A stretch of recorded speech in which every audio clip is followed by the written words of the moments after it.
David Goggins. Your book is fucking fantastic, man. This has been my running partner. The audio version of it has been my running partner for the last week. It's fucking amazing, man. Well, I appreciate that. Thank you. You guys are doing something very unusual. The book is great. I've read it, like sat down and read, but the audio book is really interesting. Right. Because you and the gentleman that you wrote it with? Yeah, Adam Skolnick. Skolnick. Adam Skolnick, who reads it, then you come on and talk about things in between. So it's more than just the book. Right. It's the book plus. It's the book plus like a podcast. Right. Yeah, so how that came to be, man, is as I was going through this book for the last year, we would go through, change stuff up. I have so many stories, man. We went through, interviewed so many people, so many stories. He would come back and read it to me, all my changes. And when he read it, I'm like, man, this guy has a great reading voice. I love his reading voice. And I started getting these different ideas about doing it. Like, you know what? Maybe he can read and I can do my podcast thing on the side. And he can, like, after each chapter, in between chapters, make it real interactive type of thing. And that's kind of how it came to be, man.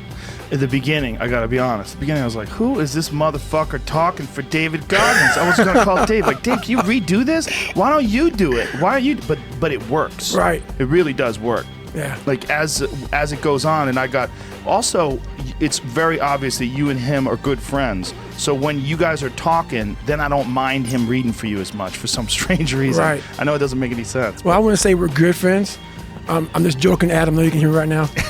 He became a pain in my fucking ass during this process, man, because, you know, he was just, he's a real anal guy. You know, he helped out a lot. You know, I'm a real raw, sadistic type of mindset, and he helped me put that on paper, man, so I give him a lot of credit for that. Well, it comes across. The book is outstanding, and you know it's more than just sitting across from you and you telling your story is one thing, but this long, detailed history of how you became to be the person you became. I think it's very educational for people because they can realize, like, oh, he wasn't always this guy. This is what's fucked up about people. Like, you see a guy who's like you who runs, I mean, how many ultra marathons did you run in a row? You ran some insane number. I think it was, I ran 800s in 8 weekends in a row. Just stop and think about that, ladies and gentlemen. 800s means 8 100-mile races.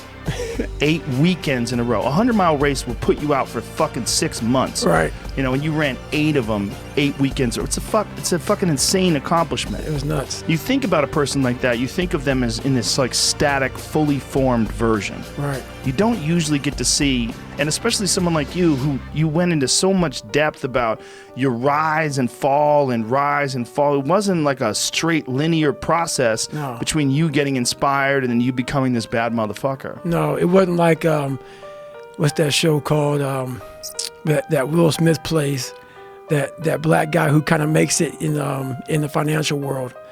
Pursuit of Happiness. I never saw that. Yeah, it's a great movie. It wasn't like Pursuit of Happiness, man. Like where the guy struggles and then he gets over it and he makes it. Yeah.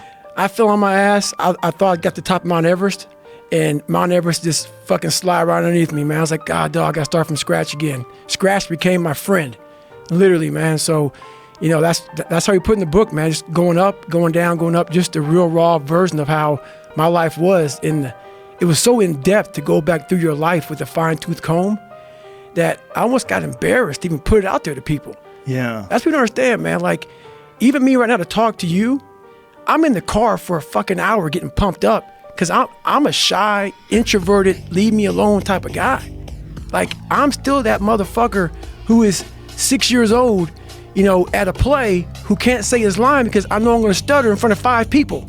So I walk off the stage. That's still me. So every day I'm fighting that dude. So people think, oh my God, man, you're on a podcast, you look so crazy, so evil. No, I'm trying to be locked into Joe so my mind isn't veer off saying, let's run out the damn door because people are watching me on the fucking podcast. I want to open this damn door and get the hell out of here, man. So that's the real me. So I'm not sadistic, man. I'm focused on what I have to do to stay locked into the game of life. And that's why I tell people, man, I go there. I go there. That's one of the reasons why this book is so good, is because you're so honest about your vulnerabilities and how you overcome them. And for people that see someone who's a beast, who's done great things, you just assume that they're different than you. Right. But then you hear about your insecurities and your pitfalls and all the things that went wrong with you, and you realize, well, God damn it, those are the same things that go wrong with me. Like maybe I have that inside of me and I've just never summoned it. Right. And I'll tell you this, I started really realizing that when I started overcoming myself, I started getting around these real alpha males, these hard men. And I always put people way above me when I was growing up. Like, my God, they had to have a lot more than me to get to where they're at. And a lot of them did. But once you get around the best of the best of the best people, you can kind of start breaking them down and realizing, man, you're just as fucked up as me. Like we all have, but all you did was you hit it better. Your upbringing, your mom and dad, your society, the way you were raised, it hit it better than mine. You weren't the only black kid, or there was like 5 in a school. You know, I can't hide. Going through buds, I was the only black kid. You can't hide. But I started realizing just because I look different than you, a lot of you motherfuckers can't hide either. So it started giving me courage through watching people that we all have a story. We all have a jacked up life in one way or another. Some of us don't have the guts to talk about it though. And that's where I found the guts to talk about mine. Well, there's purity in physical pursuits, right? Because it doesn't matter what your social status is. It doesn't matter how people perceive you. When it comes down to how long can you stay in that pool, when it comes down to how far can you run, right, when it comes down to how much can you push yourself past the part where you want to quit, right, how far can you keep going? There's a purity in that it dissolves social order, all that bullshit, all the what people think about you goes out the window. It's who are you right now? That's right. Who are you right now? That's a true statement, man. And I look at it as psychological warfare. And that's where I started learning that life is one big psychological warfare that you play on yourself. You play on yourself, man. The most important conversation I ever had is with myself. And the shit I was telling myself was so fucked up. It was so wrong. It was so misguided. And other people start to write that dialogue for you also. And it starts to be what you say to yourself every single day. And I started creating a whole nother warfare, a whole nother battle started becoming. I was like, oh, hang on a second, Goggins. You have these tools. You have these tools. Your life was basically the perfect grounds for training for where you need to go in your life. All the beatings, all the bullying, all the, you going through learning disabilities, all the struggles.